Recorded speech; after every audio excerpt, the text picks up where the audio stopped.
65 কোটি টকা ব্যয়েৰে তিনিচুকীয়াত উদ্বোধন হ'ল এখন উৰণ সেতু। বহু ডাঙৰ এটা সমস্যা নাইকিয়া হ'ব তিনিচুকীয়া চহৰখনৰ পৰা, তিনিচুকীয়া জিলাখনৰ পৰা। কিন্তু আটাইতকৈ ডাঙৰ কথা, এই দলংখন উন্মোচন হোৱাৰ লগে লগে একাংশ লোকৰ কাণ্ড দেখক, তেওঁলোকে পিক পেলাবলৈ আৰম্ভ কৰি দিলে, যথেষ্ট সমস্যাৰ সৃষ্টি কৰিছে। আমি সেয়াও দেখুৱাব বিচাৰিছোঁ। আমি আপোনাৰ ওচৰলৈ আহিম, আপোনাৰ দুজনকে ওচৰলৈ মাতিছোঁ, কিছু ওচৰলৈ মাতিছোঁ, দুজন আহক। আমি সমগ্ৰ পৰিৱেশন দেখুৱাম। এখন ধুনীয়া দলং, আটক ধুনীয়া দলং, সন্ধিয়া হোৱাৰ লগে লগে লাইটে জিলিকি থকা এখন উৰণ সেতু, আৰু তিনিচুকীয়া চহৰখনৰ কাৰণে যথেষ্ট গুৰুত্বপূৰ্ণ। কিন্তু এই উৰণ সেতুখনত আজি প্ৰথম দিনাই পিক পেলালে। কেমেৰামেন বিতু বনাই দেখুৱাব যে প্ৰথম দিনাই পিক পেলালে, যে পিক পেলাই আচলতে কদৰ্যতাৰ এটা পৰিচয় দাঙি ধৰিলে। আচলতে সৌন্দৰ্যতাৰ বিপৰীতে এচাম এনেকুৱা লোক আছে যিসকলে তিনিচুকীয়াখনত প্ৰতিদিনে ধ্বংস কৰিব বিচাৰে। কি ক'ব, উদ্বোধন নে পিক? এইটো অতি দুৰ্ভাগ্যজনক, আমাৰ তিনিচুকীয়াবাসীৰ বাবে লজ্জাজনক।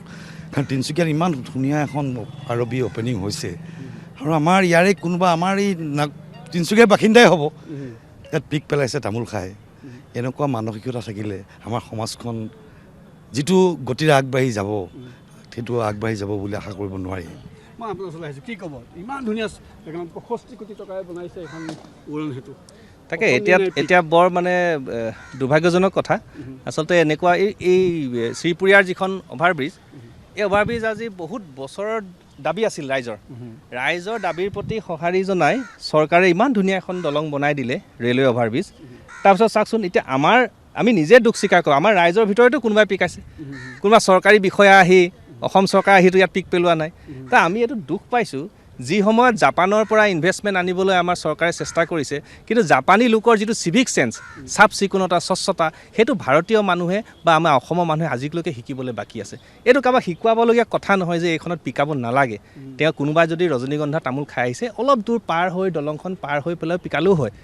এইটো ইচ্ছাকৃতভাৱে কৰা বুলিয়ে আমি ক'ব লাগিব, নাপায়। এইটো আচলতে এইটো বেয়া কথা, এইটো বৰ গুৰুত্বপূৰ্ণ। এইটো ইচ্ছাকৃত আচলতে সজাই তুলিব বিচৰা চহৰখনক, উৰণ সেতুৱে হওক বা বিভিন্ন ৰং বিৰঙৰ সজাই তুলিব পৰা এই চহৰখনক আচলতে এছামে ইয়াৰ সৌন্দৰ্য ম্লান কৰাৰ যি আচলতে চেষ্টা আৰম্ভ কৰিছে, প্ৰথম দিনাখনে পিক পেলাই সৌন্দৰ্য নাইকিয়া কৰা যিটো কাৰ্য আৰম্ভ কৰিছে, সেইটোৱে আচলতে দেখুৱাই দিছে আমি তিনিচুকীয়া নাগৰিক হিচাপে আমি আচলতে ক'লৈ গৈ আছোঁ। আমাৰ মানসিকতাও এতিয়াও এই পিকতে সীমাবদ্ধ নেকি? গতিকে এই সমগ্ৰ বিষয়সমূহ আলোচনা কৰাৰ প্ৰয়োজন আছে, চিন্তা কৰাৰ প্ৰয়োজন আছে।